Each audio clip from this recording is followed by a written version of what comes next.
Hey survivors, welcome to my channel. This is Survival Specialist. This video is designed for those of you out there who just picked up 7 Days to Die and were flabbergasted by the complexity of the game options. If you're anything like me, your first instinct was to go on YouTube and look for an explanation video. Well, here's that video.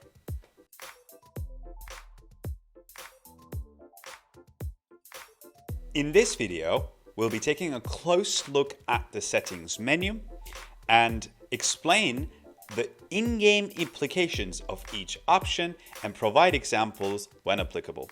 Now, fair warning, this is a bit of a lengthy video and we go into detail about every option. If you get a little bit bored and if you want to move forward, I left the timestamps for different parts of the video in the comment section down below, so you can use that to cruise through the video. My humble advice is that you stick with me until the end of the video to gain a good understanding of the many options and also to gain a good general understanding of the game. So here we go. Let's get started with the new game tab and the settings here. This is a place where we'll learn the majority of the details regarding the game. If this is your first time playing the game, then everything will be set to default. Otherwise, if you want, you can click on the defaults button at the bottom right corner and set everything to default. Right now, everything here is set to default on my screen. So there you go. Alright, so when you're in the new game menu, you're presented with two panels, the left and the right panels. Let's begin with the left panel here because that's the easier one. This is a static panel and it only has 3 options to set. At top, here you can select the name of the save file. So let's set ours to Survival Specialist. All right. Next, we have the map selection. Here, let's take a look at what we can select. So we have Navigain, New Random World, Pre-Gen 1, Pre-Gen 2, and Pre-Gen 3. Now, if you just picked up the game, then I humbly suggest that you pick Navigain. The reason for that being the availability of some of the labeled maps out there which show where some of the important buildings are located, but keep in mind that most of these maps are old and left over from the previous alphas, so there might be some differences. Instead, you can check out my recent guide video on Navigain town and trader locations, and this will give you a good idea of where some of the important buildings are located on the map. Okay, so next under maps we have the Pre-Gen 1, 2, and 3, which are actually 3 large and very nice maps.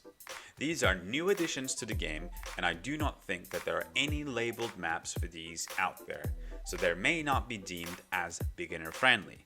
But let me tell you that I personally found these maps easier, since the cities in these 3 maps are a lot more close to each other and larger compared to the cities in Navigain.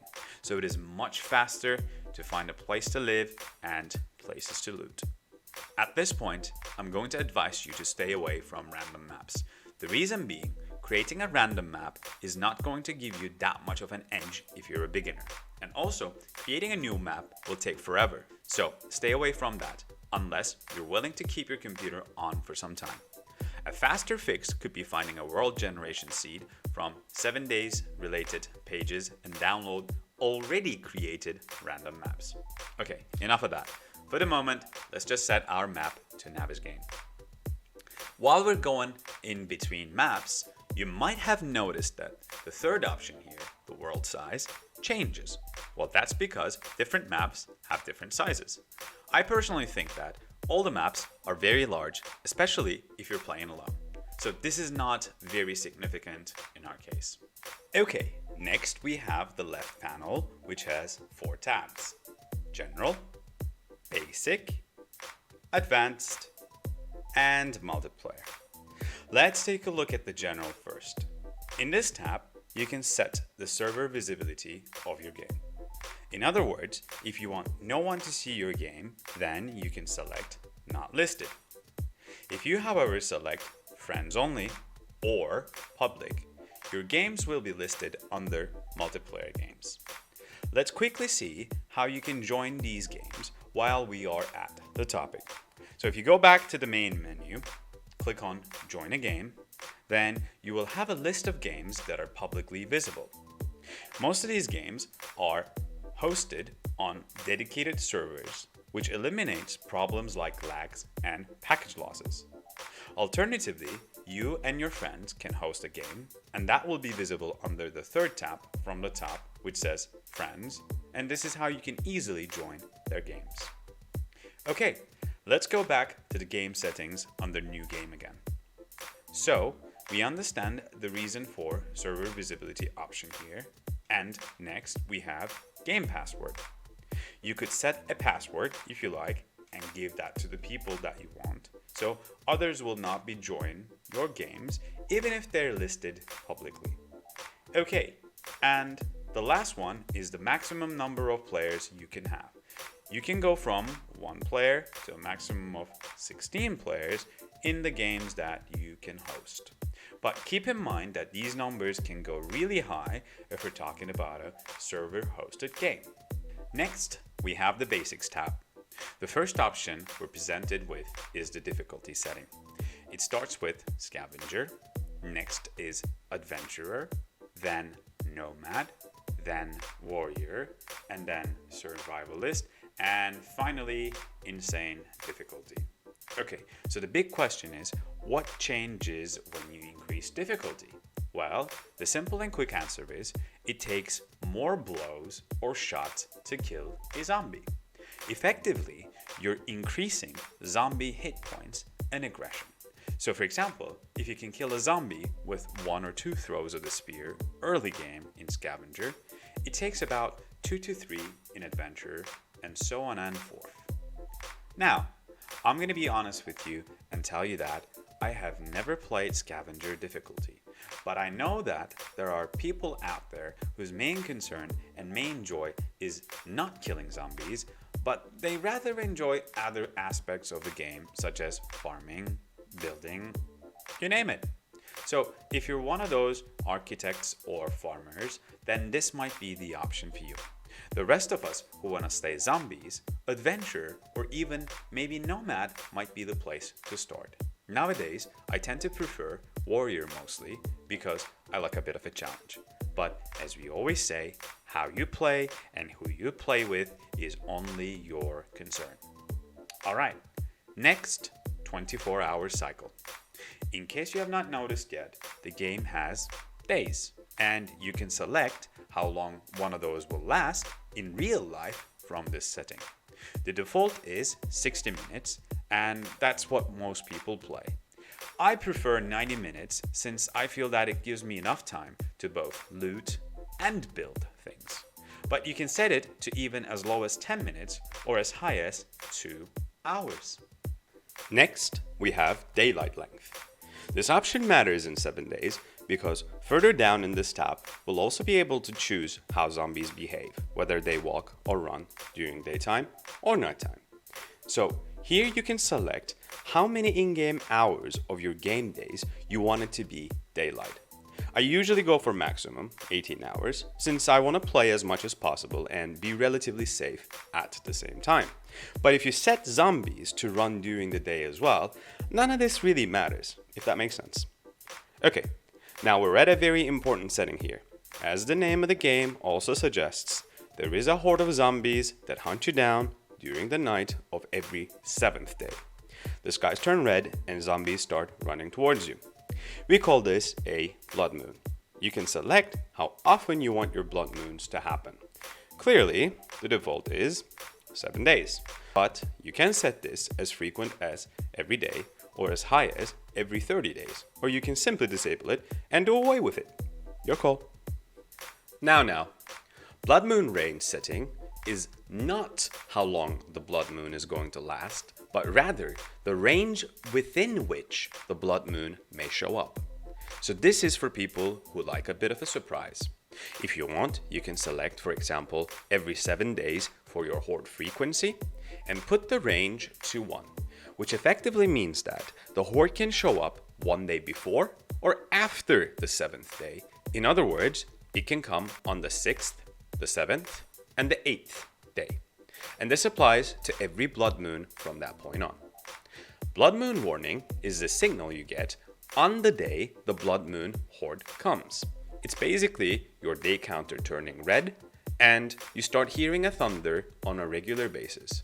This is not to be confused with the thunder you hear from in-game lightning storms. The default for this setting was evening back in previous alphas, so I like to keep it that way for myself. Plus, I do not want to hear a thunder all day long, making me nervous about the horde. Okay, next we have 4 zombie speed setting conditions: day speed, night speed, feral speed, and blood moon speed. And for each one of these, we can select from 5 speed settings, which are walk, jog, run, sprint, and nightmare. If I was you, I would keep this at default because you do not want your days to be ruined by running zombies and your nights to be boring by walking zombies. But if you're feeling adventurous, then you can spice things up and turn up the zombie speeds if you like. Okay, persistent profiles. This really does not have an impact on the game. It's just the appearance of your character. If you select on, then you'll be the same character every time, and vice versa. Now, since we talked about the profiles, I'll just quickly show you how to set your profile. So, if you go back to the main menu, click on Options, and Player Profile, then you're presented with a bunch of different characters you can choose from. Or you can create one of your own. Like I said, this has no impact on the gameplay, so I'm gonna go back.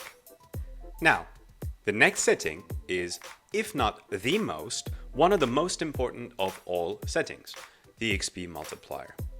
You can set this as low as 25% or as high as 300%. Obviously, the higher the XP multiplier, the faster you will level up inside the game. In case you do not know, you gain experience from pretty much everything you do inside the game, but chiefly experience comes from killing zombies in Alpha18. So if you look here, you can see that when I have the XP multiplier set to 25%, I gain about 100 XP when I kill this zombie. Whereas, when I have the XP multiplier cranked up to 300%, I get about 1200 XP from killing the very same zombie. The difference is stark. And what does that mean for the gameplay? Well, the higher your level, the higher the zombies' levels will be. So at 300%, you will quickly start getting all sorts of high HP, feral, or irradiated zombies that will give you your money's worth. But keep in mind that with the levels you gained, you can also unlock skills which will help you fight the zombies. The main downside of this mode is that you may not find enough guns or ammo to cope with those pesky high-level zombies. On the other hand, if you set the multiplier too low, it becomes really hard to gain any experience whatsoever. And this will take a long time to level up and put skills in any ability or perk which may in fact give you an advantage. In other words, low XP strategy may make you a bit vulnerable, especially if you do not know which skills to take. By the way, if you want more information on that, you can always check out my early game skilling guide. Okay, so in short, all I'm saying is 100% XP multiplier is a good place to be.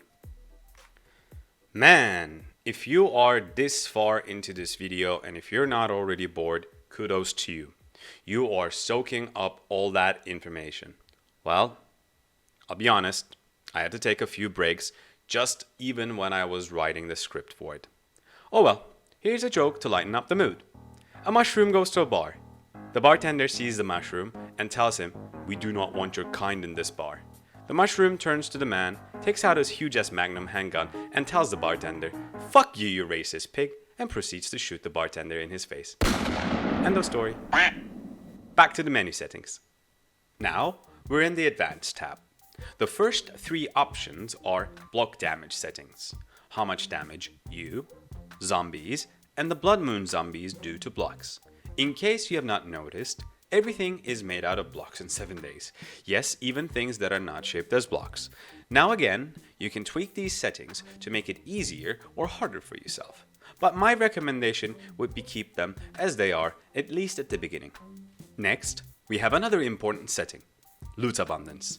The range is between 25% and 200%. The default is 100%. And again, that is a very good place to be. Now, this setting is highly correlated with your playstyle, but I strongly recommend not going higher than 100%, especially if you're playing a solo game. If you turn this up, you will find all the guns, and the food, and the tools, and whatever you want in a short span of time. And this may, well, bore you a little.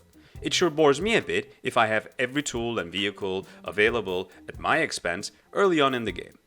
The only time I turn up the loot abundance is when I play with friends. I just can't handle them not sharing what they have, and so the only way to stop them from fighting each other is to make sure that they all have what the other one has too. You get the picture. Going down, we have loot respawn time. When you loot a place, it takes time for the loot to reappear in that same location. Now, you can completely disable loot respawn, and that would obviously be the most realistic option. But keep in mind that as you progress in the game, you will need to revisit some of the locations that you already have so that you can find the higher leveled versions of the same items. So, 30 days is the default. Maybe even going down to 20 or 15 could be a good idea if you're a beginner. If you're playing on a small map with lesser buildings, consider going even lower. Drop on death. Change that to nothing. Trust me, you do not want to deal with that if you're a beginner. Make no mistake, you will die many times until you learn how not to. So until then, keep this to nothing, but the other options are everything, tool belt only, and backpack only. So what happens is, after you respawn on your bed, you see that there is a backpack sign where you died and your stuff will be in that, so you can go ahead and grab it. Now, the last option here is delete all, so no backpack, all gone. So don't do that to yourself if you just started. Additionally, much like many other things in 7 days, this bag drop feature can be bugged from time to time. So turning this off simply eliminates that bug. And the next one here is just silly. Drop on quit. I mean, why would you want to drop anything when you leave the game? I don't know. Set that to nothing. Whatever. I'm moving on. Next. Yet again, a very important setting. Blood Moon Count allows you to set the number of zombies that you will get with each wave of zombie spawns on a Horde Night. If you set this to 4, it will be very few, and if you set this to 64, then you're having a good time. Now, I mean, that's just me. As a beginner, leave it at default. 8 is fine, but you will quickly find out that that's very few. I wish you were there to witness our disappointment when we first played with low number of zombies and the whole thing was over just in a few seconds. That's what she said. Okay, next. Enemy spawning. On or off are the options.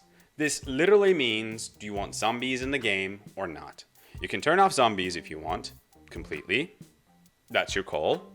I personally find killing zombies a rather relaxing, meditating activity.